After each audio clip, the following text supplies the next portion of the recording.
bulamu bulungi.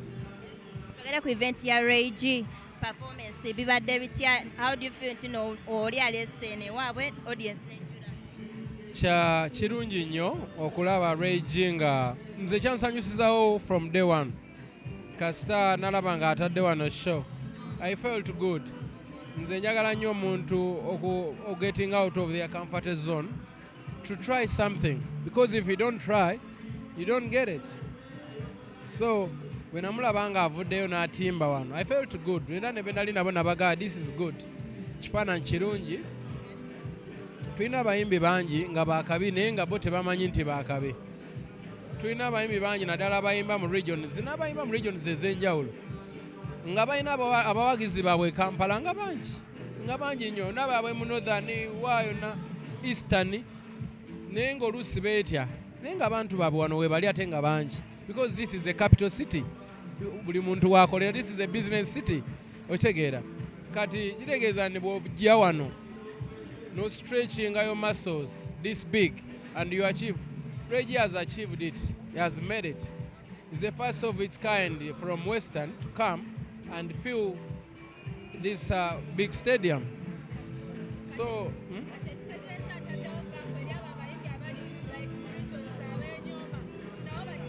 yeah, bonna bajje Kampala. Abantu baabwe we bali wano. Abawagizi baabwe. It's not about being regional. It's about being national, you know.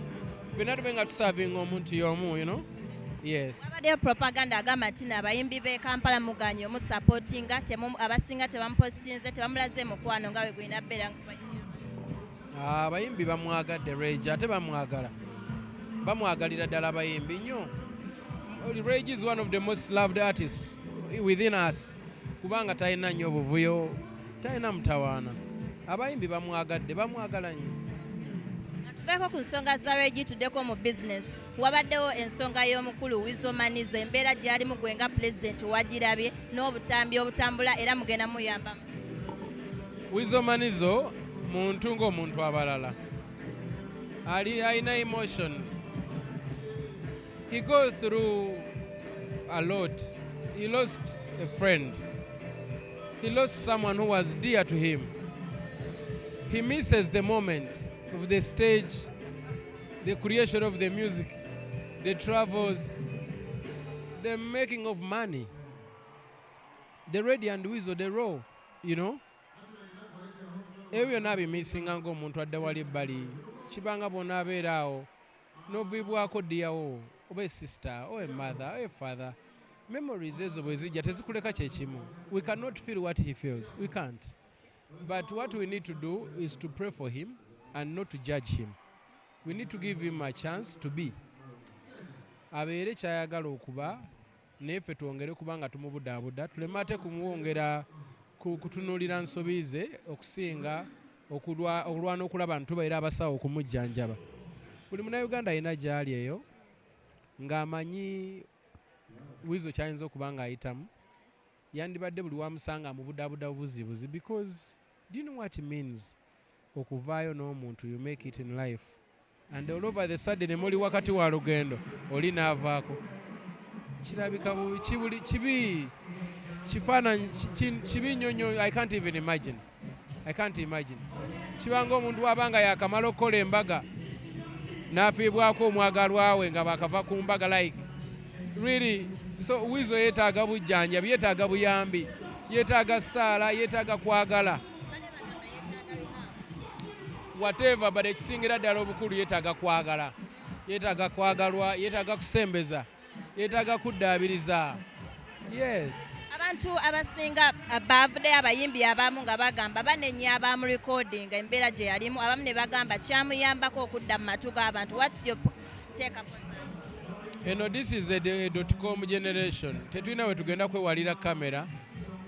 Buli omu akozesa kamera kyayagala. Just nze ndowooza bwe tubanga tureceivinze ebintu bwe bityo naffe tubeere bategeevu nnyo okulaba nga tutandikira awo okuyambako. Naye ebyogamba mbu abantu kwerekodinga, buli muntu musa aliyakitinga bubwe. Eriyo alaba n'alikodinga, eriyo alaba n'ayambirawo, eriyo alaba n'akola. So kyonna bwe kiba kize kye tuba tutambula nakyo tusobola otutambulira mu nsi eyawamu eyeyagaza. Otherwise bwe tunadda ate mu kugamba nti ate ani yalikodinze ate osanga senga tebamulikodinze osanga ate teyandifunye attention eno ffenna tetwantegedde kyayitamu ne bwe tumala okitegeera tutandika okutema empenda kati nga ze tulimu mumbuuzizza byonna kwegatomanya naye kyonna ekiba kizze tulina tambulira awo ne tulaba nga tweyamba ne tuva mu mbeera eyo.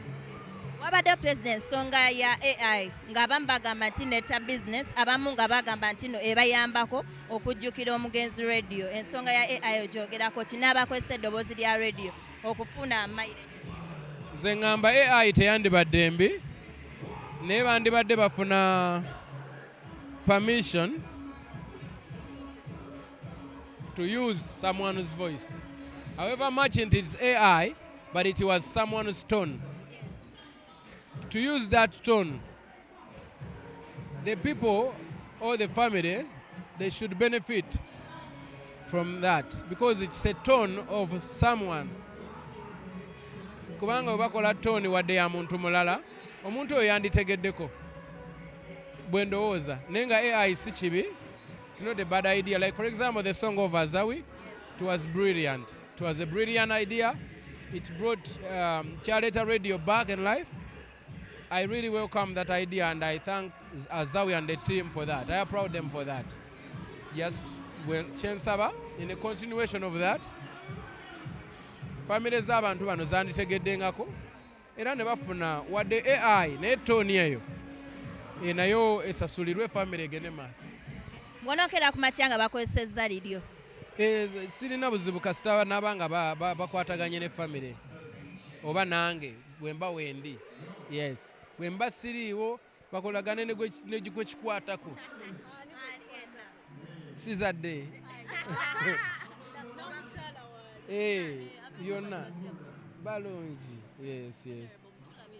Honorable, mujja ddi mulabako. Kimanyi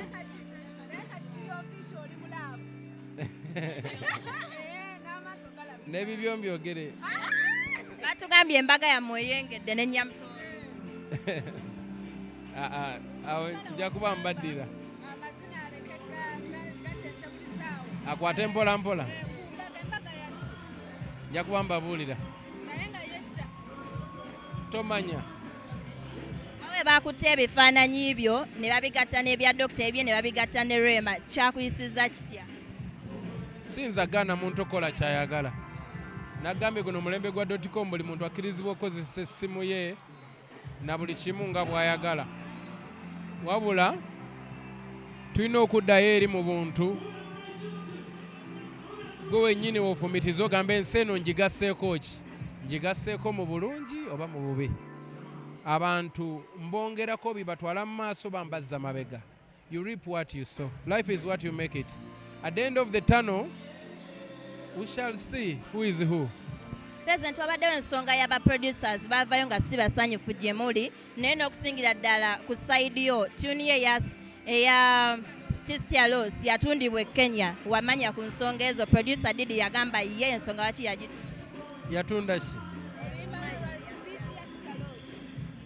Ani yagitunda?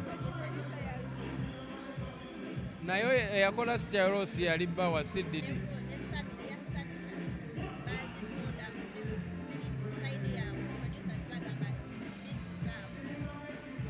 Olimba lwa Stamina lwa producing bwa abantu basatu. Kuliko Karema Lexus is the original producer, is the fond of the melodies. Bw'owuliriza kali ka track aka crank akasooka, then Didi n'akola remix, then nange nengattamu awo. So I don't know which, because bwe tubeera mu studio buli muntu agattako. Ali ku remix. Stamina is on a remix. Oh na Eddy Kenzo Didi, it's a remix. Tojiwulira? Yeah. Naye lutunda wakimanyako bit. Sikimanyi. Ensonga ya producer okubeera nga beekubira enduulu nti nabo mwerwanako mwekka bwekyo muvaayo kubayambako kyokyogera Bagamba ki? like mufunamu mugimba naye nga bo be bakompooza tebalina kye bafuna bagala kubeera nga musayininga endagaano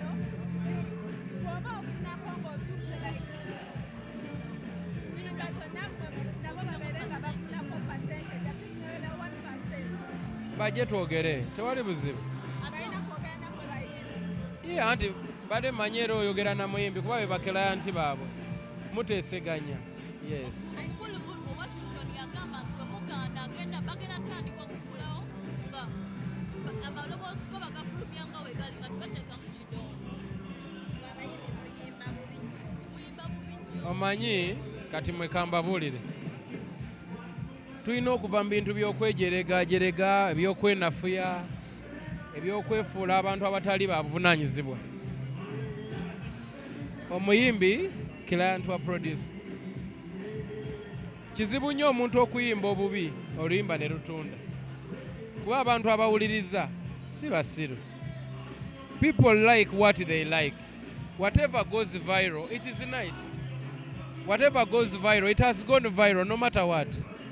Kitegeeza ki? Tulina okwejjamu ebintu by'okwagala onnafuya, okwezza wansi, okufiisa abantu baffe, okutambulira mu ntalo, ne tudda mu reality of life. Oli yajja n'ayimba mu studio yo, oluyimba ne lutunda. Whatever you did on that song, kyavaayo. Bwe kiba kyavaayo, kyavaayo. The rest is history, you know? Nze ndowooza we twandibadde n'ebyogamba ate oli ayimba bulungi, oli tayimba bulungi. Ate ayimba bulungi muleke, funa ayimba obulungi mutambule. Nze ndowooza bwe kyandibadde just abantu babeere respectful to each other because you put yourself on record abusing people. Nga weerabidde ndi enkya wali olunaku olulala. Today tulina emyaka gino, enkya tugenda ba n'emyaka mirala. Weerabidde nti oli mu kuvuma neighbor, oli mu kuvuma mukoowo, just olw'okuba kamera zikwetoolodde n'okyamuka. We just need to respect each other. We just need to respect each other. Otherwise, ne bwe tunaabeera nga tuwa TV zino content of abusing each other, tebina gye bigenda tutwala. At the end of the day, we are all going to leave this world and we leave it for others. Naye osigadde ku recording nga wavuma abantu. I don't find it sensible. My advice will be people should calm down. Calm down. Bajjemu ebintu emotions. We confront intelligence and we move in harmony. Baali basabye mbuno ssente ezaafuluma mugabanire wakati kubanga nabo bakola kinene. Bajje tulabe, bajje twogere.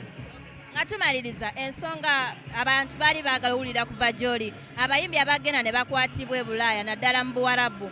Ogenda kukolayo omusomo oguba advising eyo ensi bagireke era bwe tokooye nga gwobeera nti bukiseera oyamba abayimbi ng'oli baamukwata no ne bamukwata. Sometimes it depends. Abayimbi balina omumanya nti before you go to a country to perform, you need a work permit. Bw'osaba visiting visa ate n'otuukayo n'oyimba ne bakukwata, ogwo guba musango gwo, obutamanya tebukusingisa musango. Bw'oba tomanyi, oba tomanyi. Yo etteeka likwata. Obubaka obusembe ali abawagizi bo era festival tugirinde omwaka guno Eddy Kenzo Festival. Yeah, I have a lot in pipeline, but Eddy Kenzo Festival, of course, ogimanyi erina okubangawo. Tuli mu kuyiya tulabe how can we do it. Embeera ekisobozesa, then and see what we can do. But Eddy Kenzo Festival is here to stay.